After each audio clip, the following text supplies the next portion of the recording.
Comment rester autonome en énergie lorsqu'on part pour un trek? C'est la question à laquelle on va répondre aujourd'hui.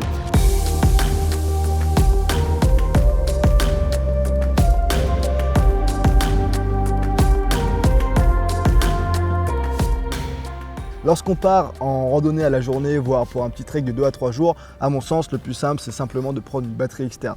Mais si vous voulez partir plus longtemps, que ce soit pour un trek d'une semaine, de 2 semaines, d'un mois, voire encore plus longtemps, ces batteries externes ne suffiront pas. Il faudra un moyen pour pouvoir recharger les batteries externes. Donc dans cette vidéo, je vais vous expliquer le système que j'ai utilisé pour rester autonome en énergie lorsque j'ai fait le GR20 il y a quelques semaines, en début juillet 2022. Pour ceux qui ne connaissent pas, le GR20, c'est le trek qui est réputé comme étant le trek le plus difficile d'Europe. Ça traverse toute la Corse du nord au sud. Il y en a pour environ 180 km de distance et puis 14 000 mètres de dénivelé positif et négatif. C'est un très très beau trek, mais qui est assez exigeant. Donc j'arrête tout de suite le suspense. Pour le GR20, j'avais le panneau solaire Fusion Flex de chez Sunslice avec moi, qui me permettait de faire un roulement et de recharger 2 batteries externes de 10 000 mAh également de chez Sunslice. Je vais vous expliquer un petit peu comment je m'organisais et je vais surtout faire un retour d'expérience sur le matériel que j'ai pu tester pendant environ 8 jours. J'étais parti avec un panneau solaire il y a quelques années, j'avais vraiment pas été très satisfait du résultat, le panneau solaire n'était pas efficace. Donc là, avant de partir, j'avais un petit peu d'appréhension et surtout, il fallait pas que ça loupe, puisque de mon côté, vous me connaissez, quand je pars en trek, j'aime bien filmer pour vous faire des retours d'expérience et vous donner des idées. Donc j'avais besoin d'assez d'énergie pour recharger à la fois mon portable, à la fois ma lampe frontale et également mes batteries de GoPro, et Dieu sait que les batteries de GoPro, elles se vident rapidement. Donc il me fallait vraiment être sécure par rapport à tout ça, et heureusement le modèle que j'ai pris avec moi, je vais vous faire mon retour, mais j'étais super satisfait, il a vraiment fait du bon travail. Donc pour ceux qui ne connaissent pas la petite histoire, Sunslice, c'est une marque belge, et en fait je les ai rencontrés lors de la Survival Expo qui a lieu chaque année à Paris. On a sympathisé, on a un petit peu échangé, j'ai beaucoup apprécié leur équipe. C'est des mecs qui sont très sympas mais qui sont aussi très très bons. Ils ont un profil ingénieur, et puis quand ils parlent, on voit qu'ils connaissent bien leurs produits, et ils ont fait des produits assez innovants. On va le voir par la suite, mais c'est la première fois que je vois un panneau solaire qui peut se plier comme ça. Donc j'ai été vraiment super satisfait du résultat. Et alors il faut un petit peu d'organisation et je vais vous expliquer comment je me suis organisé, mais ça a vraiment été une option que je regrette absolument pas pour la Corse, puisqu'en plus il y a énormément de soleil sur ce GR. Quand j'ai parlé de mon projet de faire le GR20 aux gars qui s'occupaient de la marque Sunslice, je leur ai dit que mon cahier des charges était assez simple. Il me fallait un panneau solaire qui soit le plus léger possible, qui soit le plus efficace possible et surtout qui soit le plus résistant possible. Les 3 critères étaient indispensables pour moi. Alors oui, c'est beaucoup demandé, mais c'est nécessaire lorsqu'on fait le GR20. Léger, pourquoi? Parce que chaque gramme compte lorsqu'on a 14 000 de dénivelé positif et négatif à faire. Bref, franchement, comme vous pouvez le voir, je suis très satisfait par le panneau solaire. C'est rare que je trouve pas de points négatifs à faire sur du matériel, mais là j'ai été vraiment super satisfait par les performances du panneau solaire. Donc je vais quand même vous expliquer comment je me suis organisé. Ça permettra, je pense, à tous ceux qui veulent partir en trek et qui veulent reproduire le même système de faire pareil tout simplement. Et puis je vais également vous donner les caractéristiques de ce petit panneau. Donc je me répète, le nom du modèle c'est le Fusion Flex, vous allez comprendre pourquoi, et c'est le modèle 18 watts, puisque vous l'avez compris, il fait 18 watts. Il y a 3 panneaux solaires. Lorsqu'on le replie, il fait format A4, je crois que c'est 190 mm de large pour 290 mm de long. Le panneau solaire en lui-même, enfin chaque petit panneau, ils font environ 1 mm d'épaisseur, donc c'est vraiment hyper fin, c'est hyper léger, ça se replie facilement, et donc c'est l'avantage, on peut le mettre dans les sacs de voyage, que ce soit une valise bien sûr, mais dans notre cas ça va pas trop nous intéresser. De mon côté, je l'avais mis à l'intérieur de la poche compartiment qui est à l'intérieur des sacs à dos. Souvent on peut mettre les poches à eau, donc lorsque vous voyagez et que vous avez besoin de mettre le sac à dos en dessous, c'est pas mal, ça ne traîne pas à l'extérieur et au moins vous êtes sûr qu'il ne sera pas abîmé. En termes de poids, il fait 390 grammes, ce qui est vraiment pas mal. Je vous laisserai aller voir sur le marché les autres modèles qui existent en termes de concurrence. Et franchement, on a peu de modèles qui sont aussi légers avec les mêmes performances. Il existe 2 autres modèles, donc là c'est 18 watts composé de 3 panneaux. Il existe un modèle de 12 watts composé de 2 panneaux et un autre modèle de 6 watts composé d'un seul panneau. Donc en fonction de vos équipements électroniques que vous devez recharger, peut-être que 18 watts ne sera pas nécessaire et que le modèle à 12 ou à 6 watts sera suffisant. En termes de performance, alors concernant les cellules photovoltaïques, je ne vais pas rentrer dans le détail puisque j'y connais tout simplement rien dans ce domaine-là. Il y a plusieurs types de cellules apparemment qui peuvent être utilisées pour constituer les panneaux solaires. Moi par contre, ce que je peux vous dire, donc pour ceux que ça intéresse, la partie technique, je vous mettrai le lien dans la description et ça vous permettra d'aller voir directement et vous renseigner de ce côté-là. Ce que je peux vous donner par contre, c'est mon retour d'expérience sur le terrain par rapport à la performance. Et ce que j'ai pu remarquer, c'était que les batteries externes se rechargeaient super vite. Pareil, quand je branchais ma lampe frontale directement au panneau solaire, ça marchait super bien, donc c'était hyper performant. Après, entre nous, on était en Corse, donc si le panneau solaire n'est pas efficace en Corse, ben, je ne sais pas où est-ce qu'il peut être efficace, parce que pour ceux qui ont déjà eu l'occasion d'aller en Corse, le soleil là-bas tape assez fort. Quoi qu'il en soit, il a fait du super bon boulot.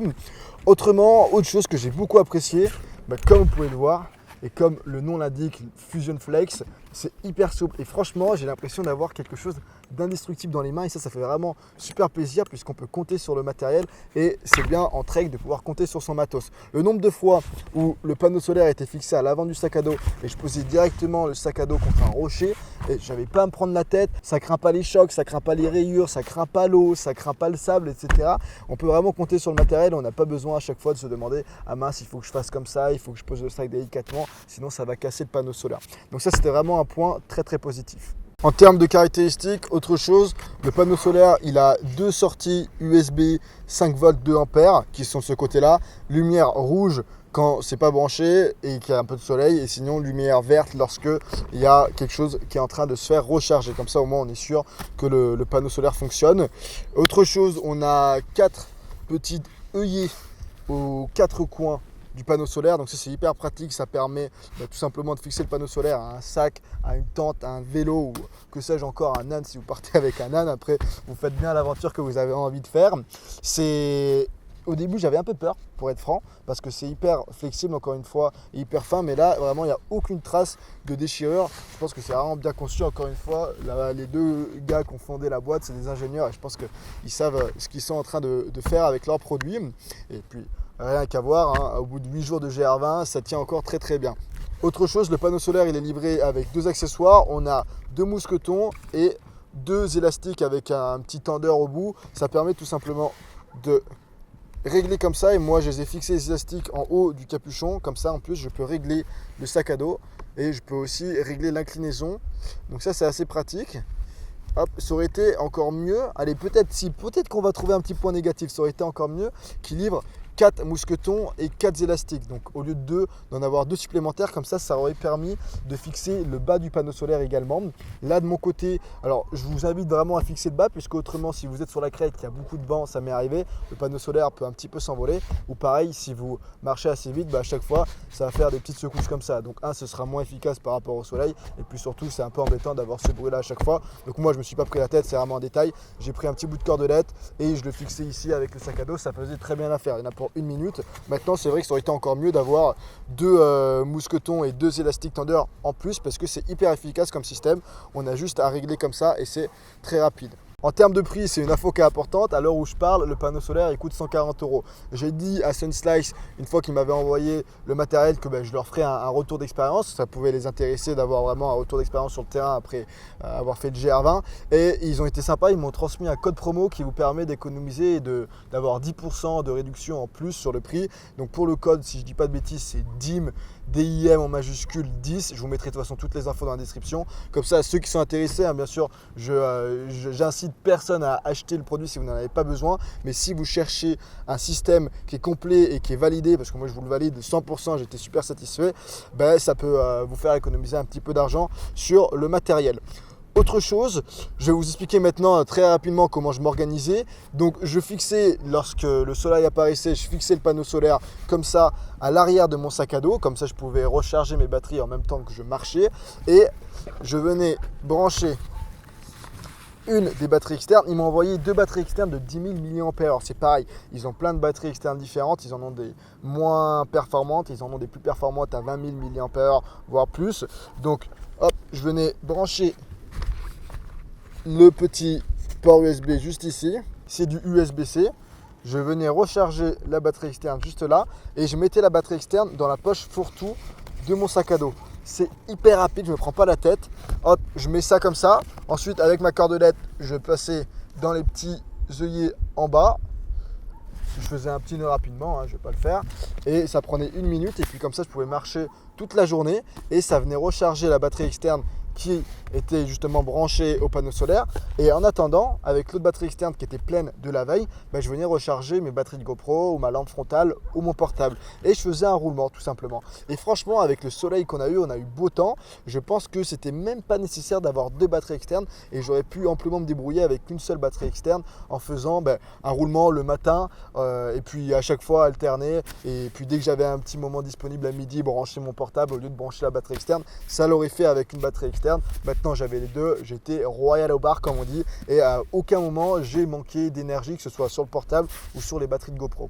Un petit mot sur les batteries externes puisque ça a le mérite d'être souligné. J'avais mon pote Alexis qui est parti avec moi pour le GR20 qui avait amené sa batterie externe. C'est pas une batterie externe qui était faite pour la randonnée et il était 2 fois plus volumineuse que moi. Elle pesait 2 fois le poids de celle-ci et elle avait la même performance. Elle avait également 10 000 mAh. Donc franchement, si vous faites de la randonnée, chaque gramme va compter énormément et encore plus pour le GR20. Donc prenez pas quelque chose qui est trop lourd. Là, celle-ci, elle a le mérite d'être hyper légère. Elle fait 190 grammes. 190 grammes pour 10 000 mAh, c'est pas mal. Elle est assez compacte et je crois qu'elle coûte 30 €. Je ne vais pas dire de bêtises. Pareil, je vous mettrai le lien dans la description. Et je crois également que le code DIM10 est valable pour les batteries. Je crois que c'est valable sur tout le site si jamais ça vous intéresse. Et c'est un bon rapport qualité-prix. Mais encore une fois, si vous voulez partir en trek et encore plus pour le GR20, cherchez vraiment à optimiser votre matériel puisque lorsque vous avez 1000 mètres de D+ à faire sur un terrain qui est assez technique avec déjà un sac à dos, si vous voulez partir en autonomie, chaque gramme va être